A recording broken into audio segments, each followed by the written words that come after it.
And this guy is beating Guy Levy on time. Granted, he is down 1 point on the eval bar, but just annihilating one of the top chess YouTubers in the entire world, who is an IM.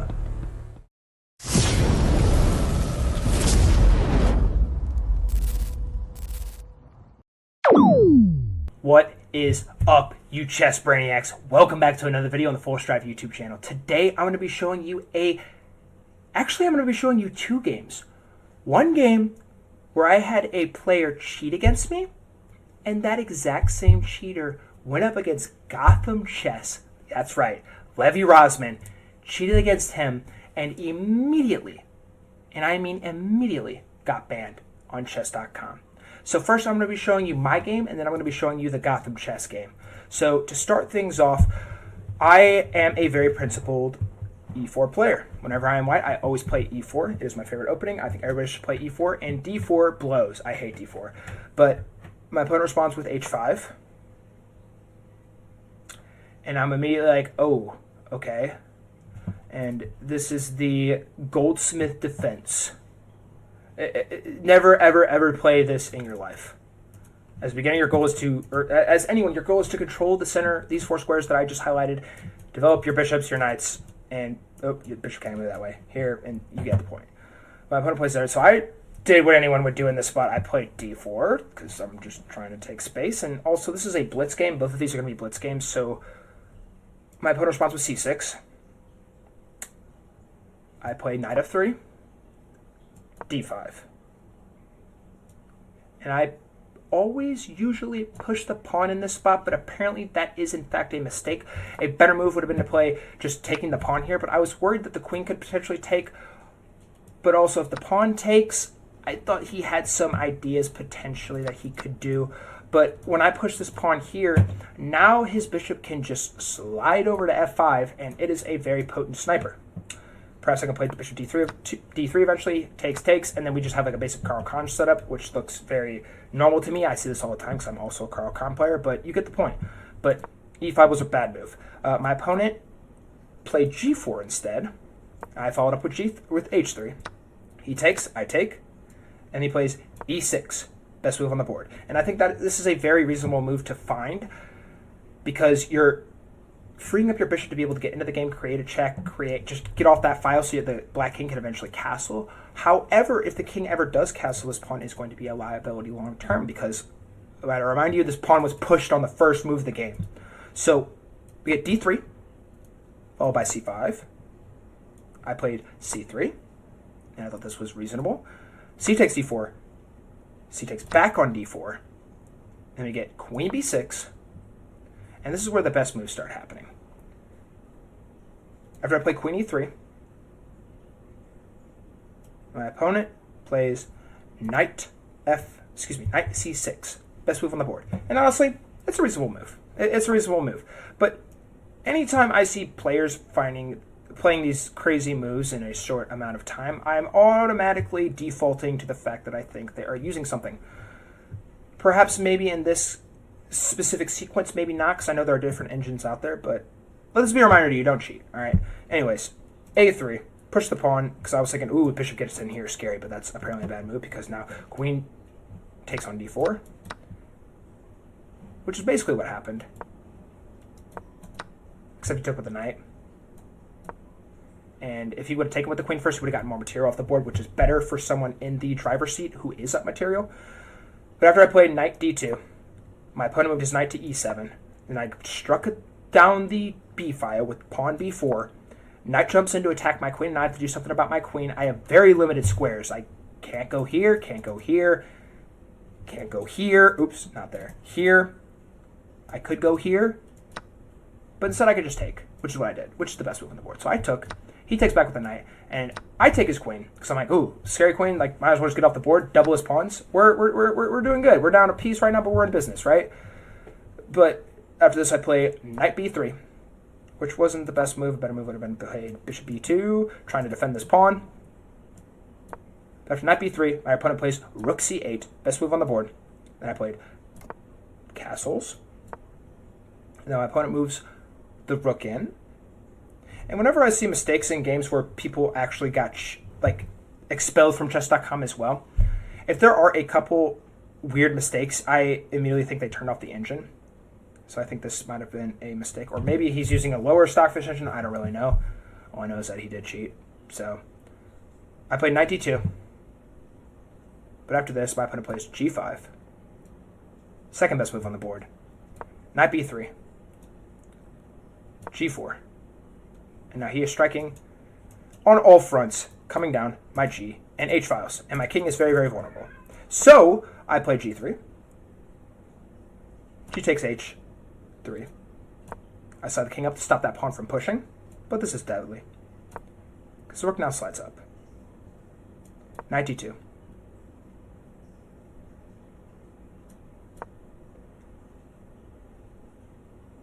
Bishop h6. Knight b1. Rook takes on c1. And I blundered a piece. And I ended up resigning. Because I wasn't about to go through all that.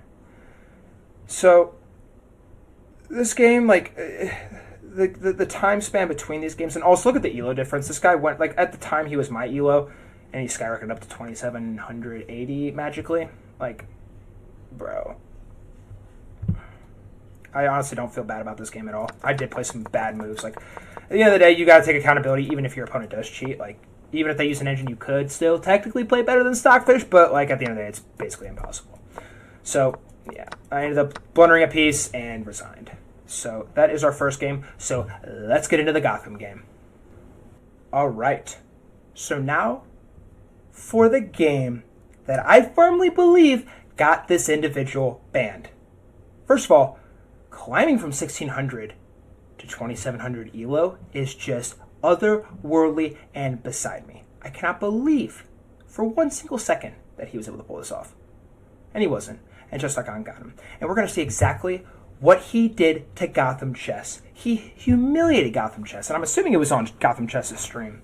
Because Gotham Chess streams like almost all of his games. But let's get right into this game.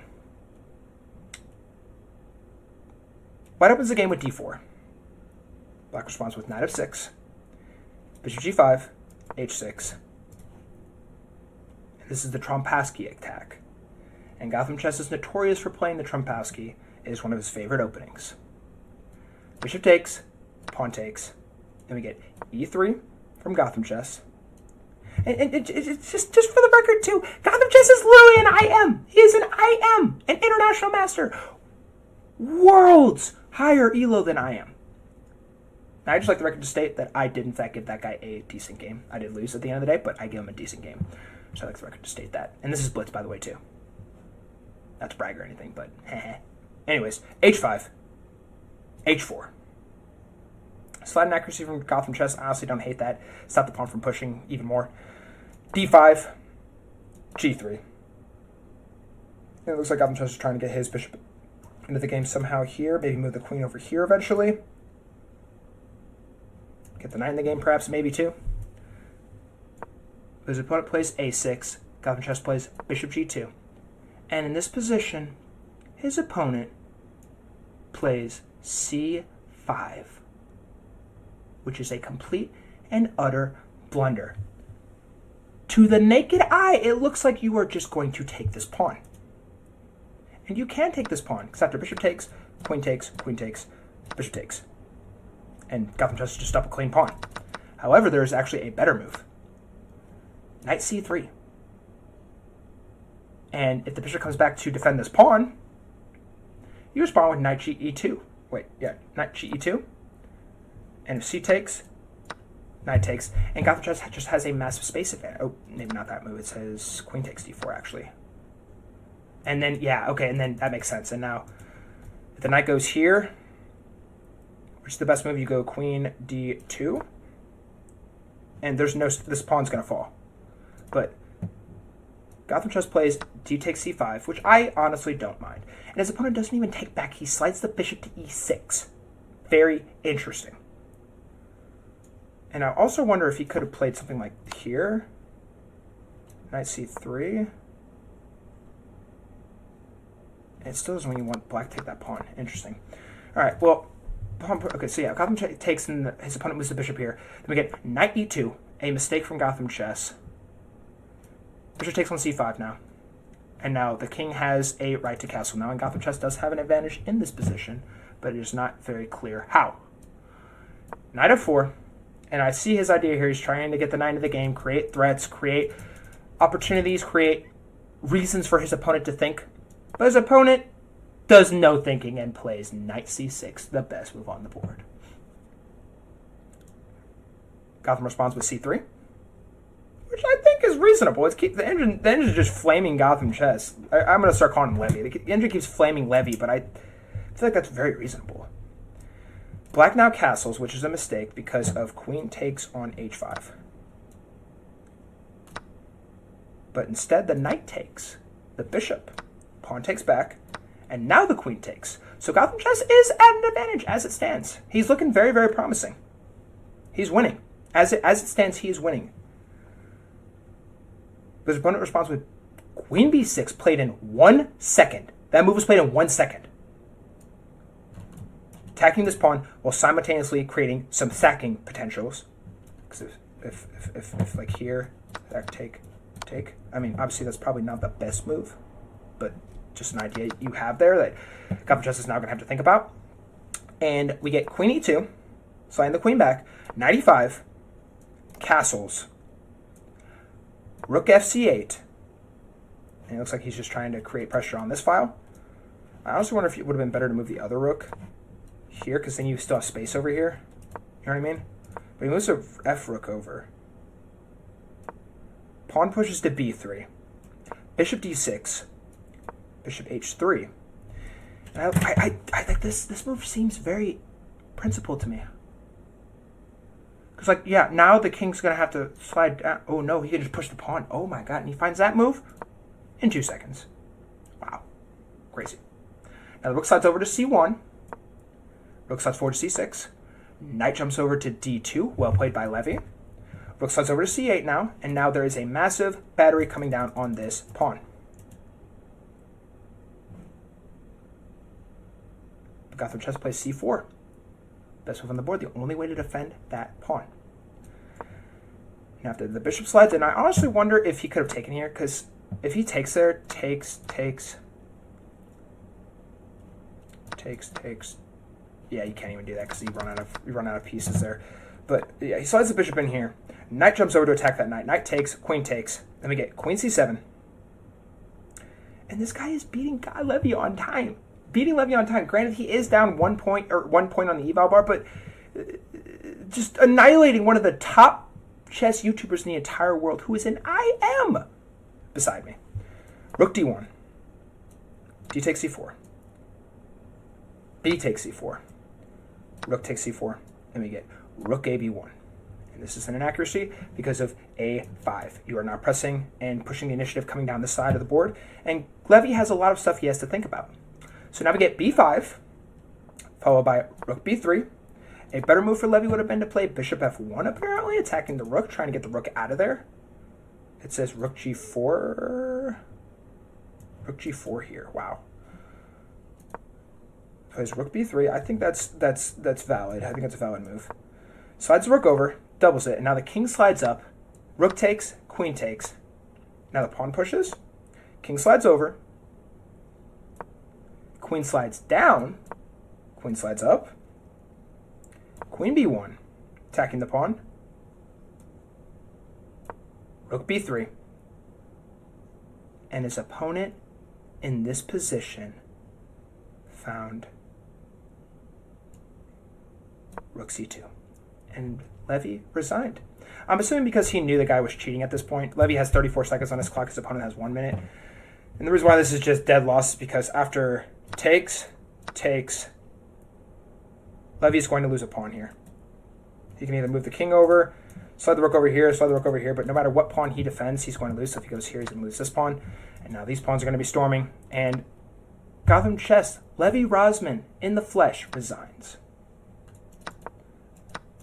on move 32. So guys, I would like this to just serve as testament. Cheating is not worth it. It is not worth it. You are capable of incredible things, and I want you to know that. I started off playing chess as a 900 elo rapid player, and now I got up to 2000 elo, and now I'm floating right around 1900 elo. It is possible. You can do it. But it takes consistency, discipline, and the determination to build off of your losses, off of your blunders, off of your mistakes, and improve. That is all it is at the end of the day. You have to be willing to accept defeat and accept that every failure is a blessing disguised as a curse. You are capable of incredible things. Cheating destroys that, destroys the beautiful game we all love. And I never want to see someone succumb to such a bad, malicious, and all around just pitiful part of the game that unfortunately we have to deal with in this time and age. So don't cheat. Play chess like a real grown-up or kid or strong individual, whatever you want to call it. And trust yourself. You got this, all right? So don't cheat. Alrighty guys, so with that being said, I'm going to go ahead and do the outro. Thank you all so much for watching. If you enjoyed this video, please be sure to leave a like, comment, and tell me what your elo is. Have you ever played against a cheater? Have you ever played against somebody who raged at you? I want to know. I have so many stories that I would love to share with you, and those may be coming soon. So if you enjoy chess content, I also recommend you subscribe. We upload chess videos every single day, and I think you'll find my videos very, very helpful, very, very interesting, and all around funny. And we also have a chess Discord server, which is going to be linked in the description down below. And all you got to do is click that link, hop in. We have multiple weekly chess tournaments, daily checkmates, a chess rank system that we are launching here today. I'm probably going to launch that in the next hour after recording this. And a bunch of other awesome stuff that will help you improve at the game of chess, which is the game that we all love and want to get better at. So if that sounds like something you would enjoy, I highly recommend you click the link in my description, hop in and check it out. And also guys, if you enjoyed this video, you might also enjoy this video. This video was very fun to make, and I think you'll find it very interesting and honestly kind of funny. So guys, once again for the last time, thank you all so much for watching, and I hope you all have a great rest of your day. Peace.